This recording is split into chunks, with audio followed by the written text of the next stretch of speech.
Good day mga par. This is Bitsumoto. Yan. Nandito tayo ngayon sa LTO sa Barte. Yan. Pag tayong paparegister ng motor. Ito ang unang step sa insurance. Bali nagkakalaga to ng 560. Yan. Dapat agahan nyo ha. Ako medyo na-late ako. Kaya medyo mahaba na yung pila. Ito yung pangalawang step. Yan. Dito ngayon. Pangalawang step sa emission testing. Yan.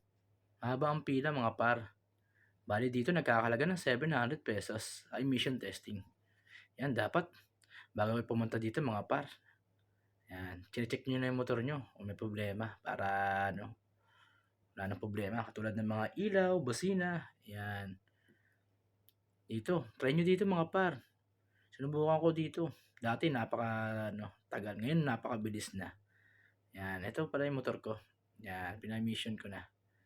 Yan. Ito pala yung motor ko.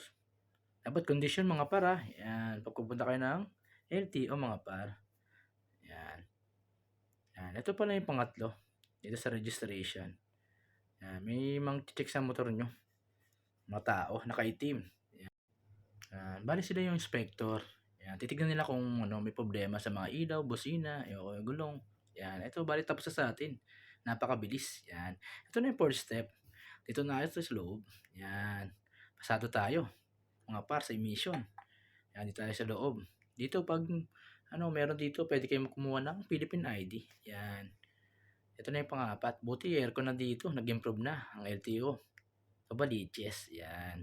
Bali ito ang last step sa payment. Yan. Magbayad ka rin dito sa loob. Check nila kung may problema yung motor mo. O may record o violation na traffic. Yan. Pag walang violation, ganito mangyayari. Parilis na kagad yung papel mo. Yan. Nakarehista ka na. Yan. Congrats sa LTO Novaliches. Napakabilis na. Dating maghapon. Ngayon, 2 oras na lang. Yan. Salamat mga par. God bless po.